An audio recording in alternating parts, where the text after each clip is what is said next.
اللهم صل وسلم وبارك عليه وعلى آله. Kalau kita lihat dari segi 4 mazhab, maka boleh kita katakan yang mereka ini sepakat wajib qada dan wajib qada. Wajib qada itu yang isu utama dia. Wajib qada. Sebenarnya kalau kita zoom lah dengan lebih mendalam masalah ni, pandangan jumhur dan hampir-hampir masalah ini boleh kita katakan majoriti yang besar lah, hatta daripada kalangan sahabat Nabi pun yang dinukilkan yang berpandangan tak wajib qada ni daripada Abdullah bin Umar dan juga Abdullah bin Abbas radhiyallahu anhuma. Mereka beralasan bahawasanya ada hadis yang berbunyi bahawasanya innallaha asqata anil hamili wal murdi' al-siyama. Lebih kurang macam tu lafaz hadisnya. Allah menggugurkan puasa daripada orang yang hamil dan juga orang yang menyusu. Dan juga ayat Al-Quran, wa 'alal ladzina yutiqunahu fidyatun ta'amu miskin. Wajib ke atas orang yang mampu berpuasa untuk membayar fidyah. So dalam ayat ini ditafsirkan bahawasanya orang yang mampu berpuasa itu adalah al-syekhul kabir wal mar'atul ajuz dan juga al-hamil dan juga murdi'. Hamil perempuan yang mengandung, murdi' perempuan yang menyusukan. Jadi maknanya apa? Mereka mampu puasa. Hamil. Mereka mampu berpuasa, tetapi mereka boleh untuk tak berpuasa dan bayar fidyah. Jadi mereka kata ayat ini hanya sebut bayar fidyah sahaja dan tak sebut tentang qada.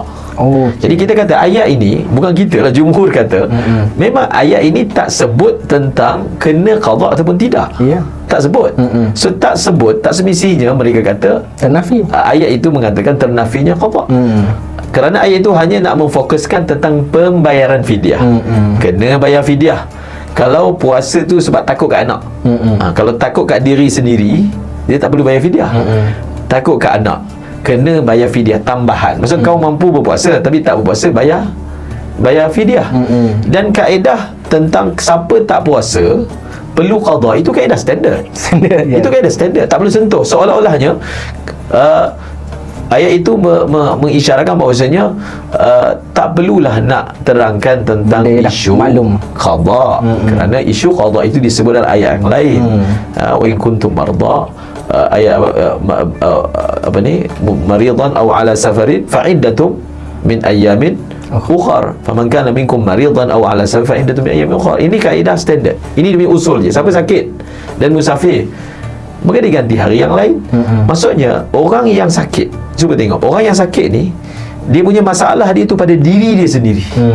Orang yang perempuan yang menyusukan, dia punya masalah kat orang lain. Anak dia bukan masalah dia. Dia tak puasa sebab orang lain. Kalau orang yang tak berpuasa sebab diri sendiri, sepatutnya dia lah lebih dapat rukhsah. Dia sakit, dia yang sakit, bukan anak dia sakit, dia yang sakit. Untuk rukhsah tak perlu qada, lebih layak dia dapat berbanding hamil, murdi' lah. Sebab hamil, kalau dia mengandung, dia jadi penat sangat, itu dia kira macam orang sakit. Itu sebenarnya tak ada khilaf. Yang dibahaskan ni, dia hamil, dia takut atas kandungan dia okey je atas kandungan dia kalau dia tak makan. Betul. Kalau kerana elat yang ada kat diri sendiri pun perlu qada, maka kalau elat itu atas orang lain bukan atas diri sendiri, lagi-lagilah perlu qada. Jadi di situlah punca masalah dia. Mereka yang mengatakan tak perlu qada beralasan dalam hadis itu sebut Allah gugurkan puasa daripada orang yang mengandung dan orang yang menyusu. Betul lah, gugur puasa maksudnya dia tak wajib puasa pada siang Ramadan. Sama macam Allah gugurkan puasa daripada orang yang sakit. Allah gugurkan puasa daripada orang yang musafir. Adakah ia memberi makna tidak wajib? qada. Dan inilah pemahaman yang difahami oleh jumhur ulama. So kalau ini pandangan jumhur, pandangan 4 mazhab, daripada kalangan sahabat pun majoriti sahabat yang berpandangan seperti itu, sahabat muda Abdullah bin Abbas dan Abdullah bin Umar. Imam Ahmad bin Hanbal sendiri mengatakan, aku tidak berpegang dengan qaul Ibnu Umar dalam masalah ini. Kalau betul lah ada qaul, tapi daripada segi kewajaran menyebarkannya, daripada segi munasabah untuk kita angkat qaul ini berbanding qaul jumhur ataupun majoriti, bukan jumhur ni, majoriti. Jumhur ni selalu diitlakkan kepada 4 mazhab, 3 jumhur. Ini majoriti daripada kalangan sahabat juga. Kewajaran fik seseorang menuntut dia nak sebarkan yang mana satu. Apatah lagi kalau dia bertentangan dengan mazhab tempatan. Sepatutnya kita kekal, tak perlu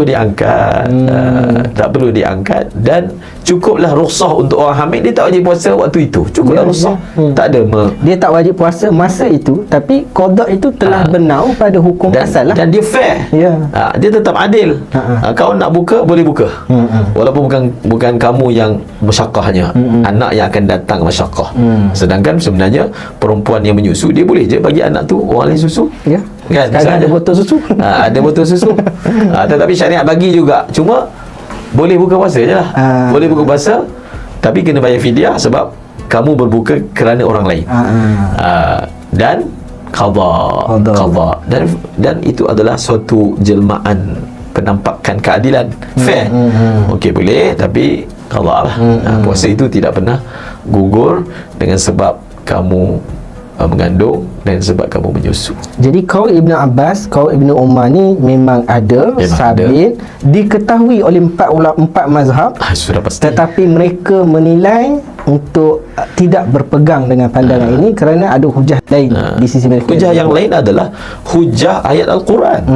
Ayat Al-Quran yang menyuruh supaya fa'iddatum min ayyamin ukhar, siapa tinggal puasa kena qada. So ayat ini tidak boleh dicabar hanya semata-mata qaul Ibnu Abbas, Ibnu Umar. Tak boleh dicabar, tak cukup. Dan ayat ini juga tidak boleh dicabar dengan zahir hadis. Allah menggugurkan puasa sebab dia zahir. Dia ada ihtimal tidak sebut kerana bukan itu yang ingin di-highlightkan. So kita ada kaedah ad-dalil idza taraqahu al-ihtimal batal al-istidlal.